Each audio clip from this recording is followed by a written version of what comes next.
Venevisión, líder en opinión, por tu canal independiente, Venevisión. Bueno, y tal cual como lo anunciamos, ya estamos listos en el estudio para iniciar nuestra conversación con el diputado ante la Asamblea Nacional, Simón Calzadilla, segundo vicepresidente del Parlamento. Gracias por acompañarnos. Gracias a ustedes, Drina, y a Venevisión por esta invitación a participar en este prestigioso programa.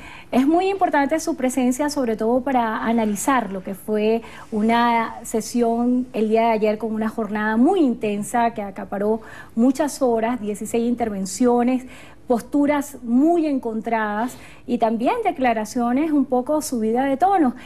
Sobre todo esta aprobación del proyecto de ley de amnistía ya se anticipaba que iba a ser controversial, sobre todo por las posturas tan encontradas entre la que ustedes están proponiendo y la postura del oficialismo.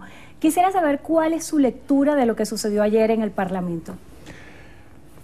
En esencia, nosotros estamos apostando a que en nuestro país se puedan generar condiciones políticas que nos permitan transitar por un camino en el que los venezolanos unidos podamos sacar a nuestro país adelante. Y para ello es necesario que nos encontremos todos. Y para que nos encontremos todos no pueden estar unos libres y otros presos por pensar diferente, ni exiliados. En Venezuela tenemos en los últimos años una grave situación en el que muchos actores políticos, por tener posiciones diferentes a las del gobierno, o están en el exilio o están presos, con diferentes tipos de imputaciones por parte de los tribunales. Aquí, por ejemplo, tenemos exilados y tenemos presos gobernadores que después que dejaron de ser gobernadores, les fabricaron imputaciones por corrupción, por el solo hecho de que ya no estaban con el gobierno. Recuerdas a Ramón Martínez, gobernador del Sucre, era un héroe mientras apoyaba al presidente Chávez. Cuando decidió romper con él en el 2007 y dejó de ser gobernador en el 2008, le nacieron un conjunto de imputaciones y delitos. Didalco Bolívar, Eduardo Manuí. De repente, Didalco vuelve a ser simpatizante del gobierno y los supuestos delitos desaparecen. Es decir, tú eres culpable o no si apoyas o no apoyas a un gobierno. Tenemos muchachos que por el hecho de protestar están presos con diferentes tipos de imputaciones. Inclusive, recordemos uno que estaban en una carpa en, si mal no recuerdo, la Plaza Altamira, y en esa carpa hubo una serie de allanamientos y había una posesión de droga que los muchachos dicen que fueron sembrados. Fíjate, es por ello que en la ley de amnistía tú tienes que contemplar los diferentes delitos que se le están imputando a los que hoy están presos, porque ninguno está preso por la causa de pensar diferente. El sistema judicial y la Fiscalía venezolana le construyen a muchos de ellos esos delitos. Otros pueden ser ciertos, es decir, un muchacho que estaba quemando un autobús, como fue cierto que el presidente Chávez, cuando era teniente coronel, ordenó a sus subalternos a disparar contra otros y hubo muertos.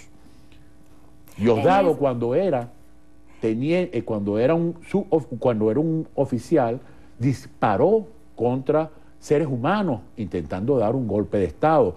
Esos delitos estaban contenidos en la ley de amnistía de aquella época, porque una vez que se aprueba la ley de amnistía, todos los presos políticos ahí contemplados, es necesario que esté tipificado el delito respectivo para ser perdonado como tal. Por ello, en esta ley de amnistía aparecen diferentes delitos que tienen que estar contemplados, porque es de esa manera que el sistema judicial está persiguiendo o tiene encarcelados a nuestros presos políticos o exilados. Desde el punto de vista jurídico, el presidente del Parlamento, Henry Ramos Ayub, ayer estaba estableciendo una distinción clara entre lo que era un indulto, lo que era la ley de amnistía, lo que era un sobreseimiento. Pero desde el punto de vista práctico, precisamente el día de hoy estuvo aquí en entrevista Venevisión en la mañana Héctor Rodríguez, que es jefe de la bancada del oficialismo, y él aclaraba que desde el punto de vista jurídico la redacción del proyecto de ley tenía ciertos aspectos que era, de alguna manera, exculpar a personas involucradas en estafa inmobiliaria, narcotráfico, como usted lo señalaba, entre otras penalidades desde 1999. ¿Cómo aclarar para comprender que precisamente el espíritu de esta ley, como lo cierra el proyecto, es la reconciliación nacional? Bueno, porque en el fondo ellos están manipulando. El problema de ellos no es la redacción de la ley, es una estrategia política para mantenerse en el marco de la confrontación, en el que aquí en este país ellos son los buenos y los que piensan diferente y se les opone son los malos, donde hay unos enemigos internos y unos enemigos externos, el imperialismo, que somos los responsables de todos los males que pasan los venezolanos cuando son ellos los que han tenido el control de todas las instituciones en los últimos años y han administrado más de $1 billón producto de la renta petrolera, y que ahora ellos dicen que esta crisis económica, esta escasez, que se haya incrementado la delincuencia de 3.000 muertos en el año 99 a más de 27.000 en el año pasado, es culpa, imagínense ustedes, de los que no estamos ejerciendo el gobierno.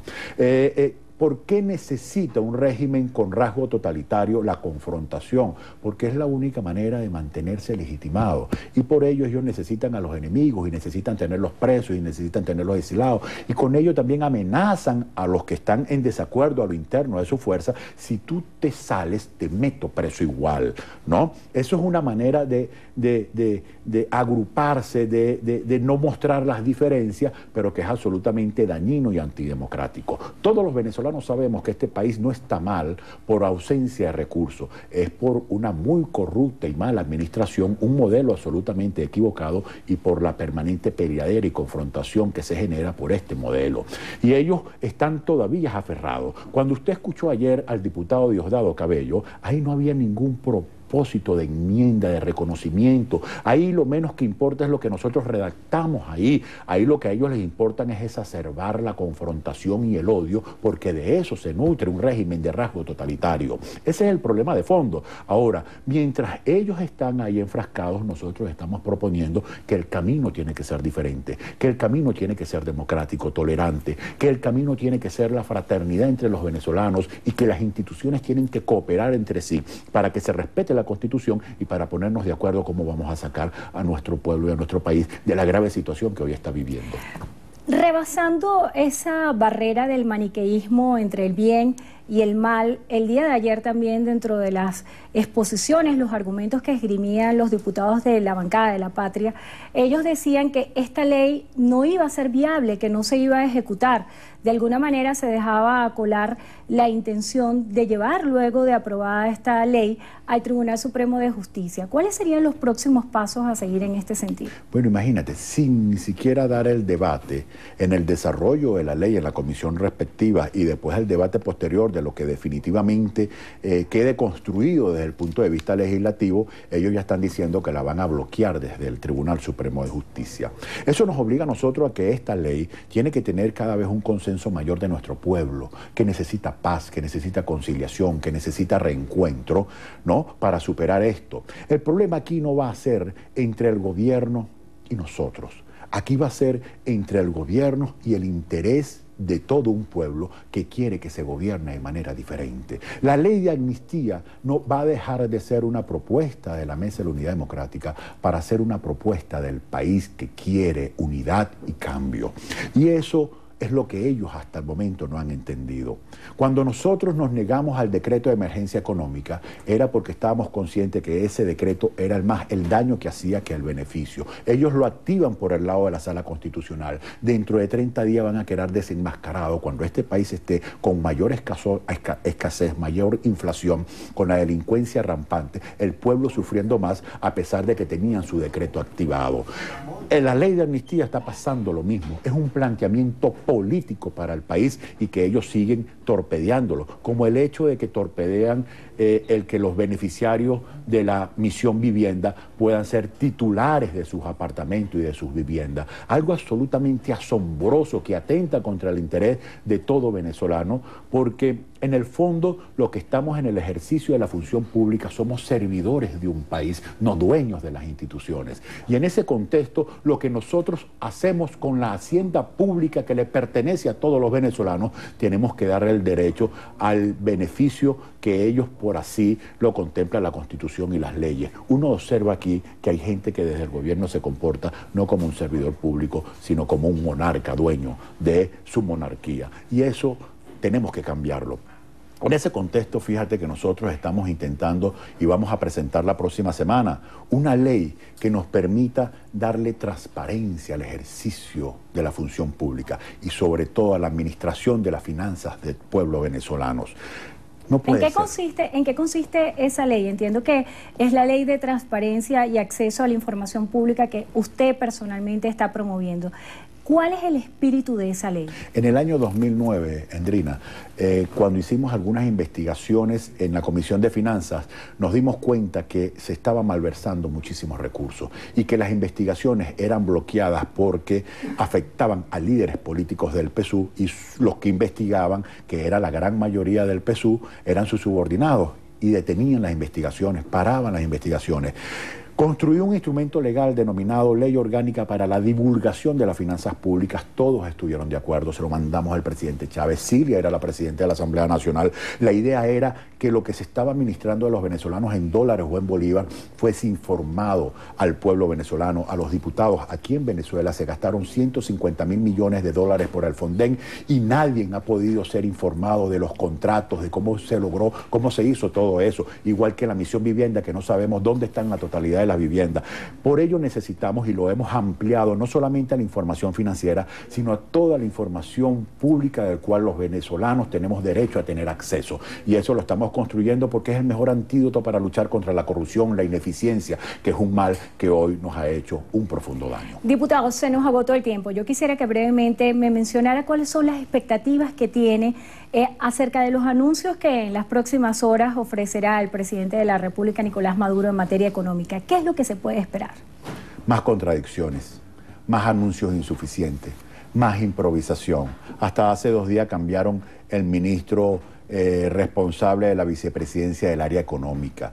Hasta hace poco destituyeron otra ministra que tenía apenas 2 semanas. No hay un plan claro, hay es confusión, lo que hay es angustia, porque no terminan de romper el modelo que no les permite tomar las decisiones correctas y sobre todo reconocer que se equivocaron, reconocer que el presidente Chávez, cuando dio el viraje hacia un modelo único en el año 2007, se equivocó, nos entrampó y hoy Venezuela lo está pagando. Ese es el grave problema que ellos tienen y que tendrían que comenzar por ahí. No me hago grandes expectativas de esos anuncios, pero sin embargo seguimos trabajando para producir los cambios que sí requiere nuestro país. Bueno, le damos las gracias a Simón Calzadilla, segundo vicepresidente de la Asamblea Nacional, por haber estado con nosotros hoy en Entrevista a Venevisión. Gracias. Gracias a todos y muy buenas tardes.